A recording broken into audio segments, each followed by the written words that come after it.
नमस्कार। आज अश्विन कृष्ण त्रयोदशी शके 1934 सादर करत आहोत ठाणे वार्ता। ठळक घडामोडी। वागळे इस्टेटमधील सेठना कंपनीला आग, सुदैवाने जीवितहानी नाही। दिवाळी निमित्त मोठ्या आवाजांच्या फटाक्यांना जास्त मागणी आणि विद्युत दिव्यांच्या झगमगाटात इवल्याशा पंटीचं महत्त्व आजही कायम। या आणि इतर घडामोडी विस्तृतपणे पण काही क्षणातच। उद्या नरक चतुर्दशी म्हणजे दिवाळीतलं अभ्यंग स्नान। उद्या नरक चतुर्दशी आणि लक्ष्मीपूजन हे एकाच दिवशी आहे। उद्या चंद्रोदयापासून सूर्योदयापर्यंत अभ्यंग स्नान करावयास सांगितलं आहे। पहाटे 5:50 सकाळी 6:46 अभ्यंग स्नानाचा मुहूर्त आहे। शरीराला तिळाचं तेल सुगंधी उटणं लावून मसाज करावा आणि गरम पाण्याने स्नान करावं, यालाच अभ्यंग स्नान म्हणतात। यामुळे स्नायू बळकट होतात आणि त्वचा कांतिमान आणि तेजस्वी होते। उद्या संध्याकाळी लक्ष्मीपूजन असून संध्याकाळी 6 वाजल्यापासून रात्री 8:33 प्रदोष काळ आहे। या काळातच लक्ष्मीपूजन करावं असं पंचांगकर्ते दाकृ सोमण यांनी सांगितलं। वागळे इस्टेट येथील फिरोज सेठना प्रायव्हेट लिमिटेड या कंपनीला आज दुपारी आग लागली होती। या आगीत कंपनीतील संपूर्ण रसायन जळून खाक झालं आहे। मात्र सुदैवाने या आगीत कोणतीही जीवितहानी झाली नाही। दुपारच्या सुमारास या कंपनीला शॉर्ट सर्किटमुळे ही आग लागल्याचं एकच गोंधळ उडाला। आग लागली त्यावेळी 20 ते 25 कर्मचारी काम करत होते। अचानक स्फोट झाल्याने एकच गोंधळ उडाला आणि सर्व कर्मचारी बाहेर पळाले। त्यामुळे सुदैवाने कोणतीही जीवितहानी झाली नाही। पण या आगीत कंपनीचं मात्र ऐन दिवाळीत दिवाळं निघालं। काम करत असताना मशीनमध्ये स्पार्किंग होऊन स्फोट घडला आणि आग लागली असं एका कामगारांनी सांगितलं। आगीचं वृत्त समजता ठाणे महापालिकेच्या अग्निशमन दलाचे 3 बंब ही आग विझवण्यासाठी गेले होते। जवळपास तासभराच्या झुंजीनंतर ही आग नियंत्रणात आणण्यामध्ये अग्निशमन दलाला यश आलं। दिवाळी सध्या सुरू असून दिवाळीसाठी आवश्यक असणाऱ्या फराळाचा सुगंध सध्या सर्वत्र दरवळत आहे। दिवाळी आली की आठवडाभर आधीपासूनच दिवाळीच्या फराळाची लगबग पूर्वी घरोघरी सुरू होत असे। मात्र आता जमाना बदलला असून नोकरी करण्यानिमित्त महिला वर्ग मोठ्या प्रमाणावर घराबाहेर पडल्यामुळे तयार फराळ आणण्याकडेच कल वाढला आहे। अगदी घरगुती पद्धतीने तयार केलेल्या फराळाला मोठी मागणी आहे। शहरातील पोळी भाजी विक्री केंद्रातून मोठ्या प्रमाणावर फराळाचे पदार्थ विक्रीसाठी उपलब्ध आहेत। दिवाळीसाठी लागणारी करंजी 300 रुपये किलो, शंकरपाळ्या चकल्या 250 रुपये तर लाडू 120 रुपये किलोनी मिळत आहेत। बेसनाचे आणि रव्याचे लाडूही उपलब्ध असून बारीक शेव पोह्यांचा चिवडा 200 रुपये दराने उपलब्ध आहे। शनिवारी रविवारी संध्याकाळी विविध दुकानांवर फराळ खरेदीसाठी मोठी गर्दी दिसत होती।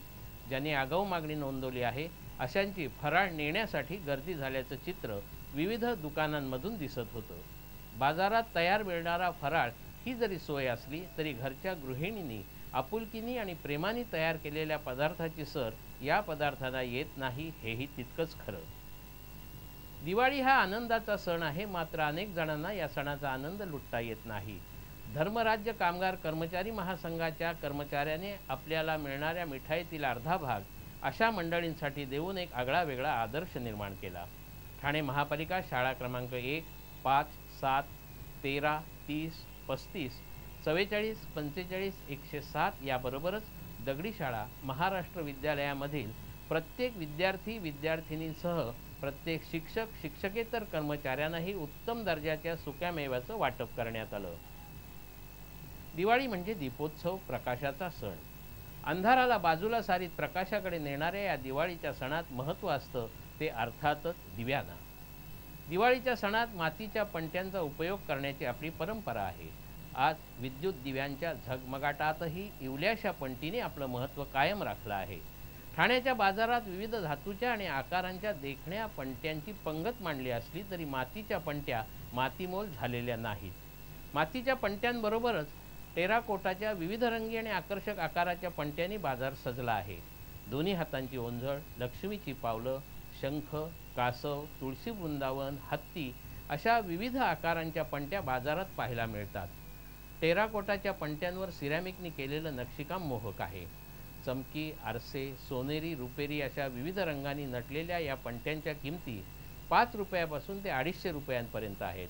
टेराकोटाची पणती तेल शोषून घेत नसल्यामुळे महागाईच्या काळात ती उपयुक्त ठरत आहे. अशा पणत्यांना मोठी मागणी आहे. सध्या बाजारात साध्या पणत्यांची आवक कमी आहे, पण ही गरज रंगीबेरंगी अशा मेणाच्या पणत्यांनी भरून काढली आहे. अंधारावर मात करण्यासाठी लक्ष लक्ष दीपांची उजळण करत आलेली दिवाळी कालपासून सुरू झाली असून बाजारात दिव्यांच्या खरेदीसाठी खरेदीदारांची एकच झुंबड उडाली आहे. ठाण्यातील रस्ते विविध रंगांच्या आणि आकारांच्या पणत्यांनी फुलले आहेत. शिवाय इलेक्ट्रिकच्या दुकानांमधून आकर्षक आणि देखण्या दिव्यांनी ठाण मांडलं आहे. दिवाळीच्या दिवसात प्रत्येकाच्या घराचं दार, रांगोळीचं ठिकाण, तुळशी वृंदावन, अंगण आणि चाळीच्या गॅलऱ्या पणतीच्या मंद प्रकाशाने उजळून गेल्याचं दिसत आहे.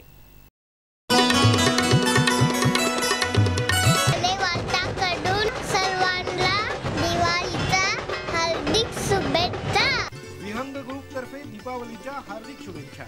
शुभेच्छुक आमदार प्रताप सरनाईक, नगरसेविका परिशा सरनाईक आणि विहंग तसेच पूर्वेश सरनाईक. सर्व नागरिकांना शुभ दीपावली आणि नूतन वर्षाच्या हार्दिक शुभेच्छा. शुभेच्छुक नगरसेविका मीनल संखे, नगरसेवक दीपक वेदकर. सर्व नागरिकांना दीपावली आणि नूतन वर्षाच्या हार्दिक शुभेच्छा. शुभेच्छुक नगरसेविका सारिका सोनार आणि माजी नगरसेवक संजय सोनार.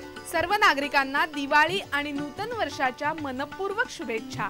शुभेच्छुक नगरसेवक संजय भोईर, नगरसेविका उषा भोईर आणि माजी विरोधी पक्षनेता Devram Bhoir.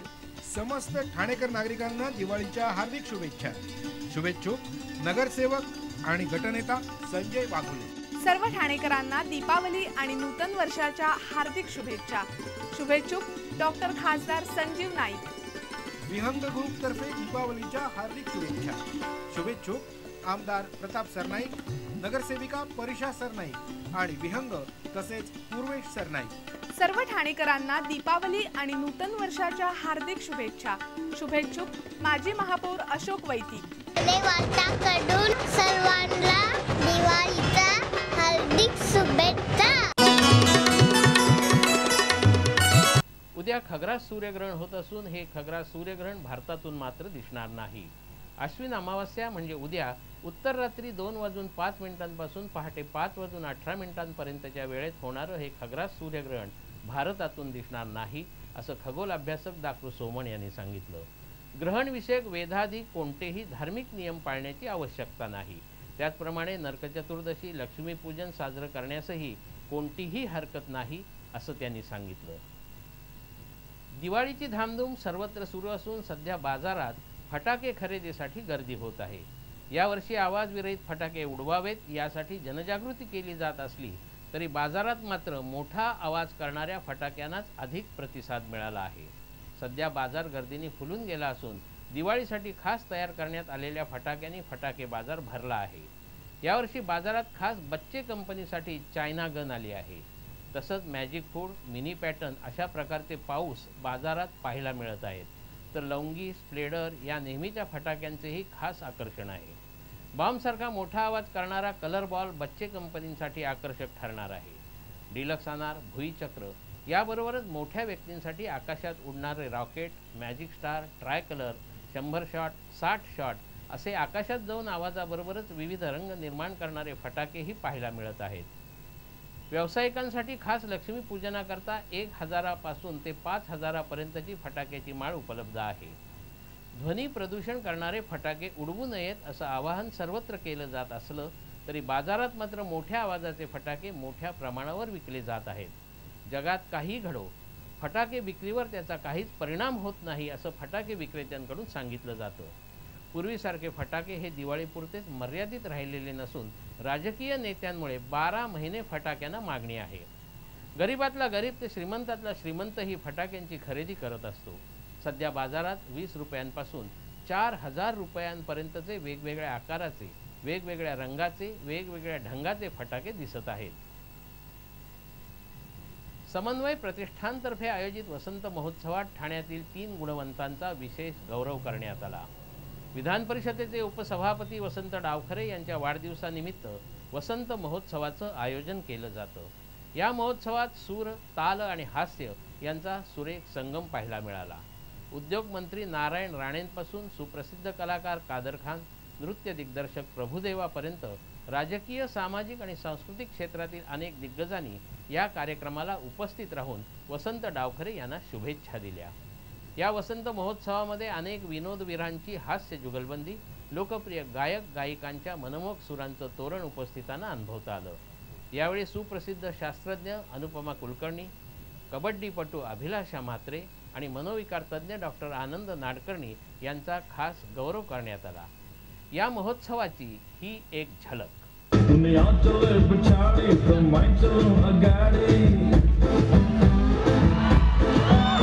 Some girls on the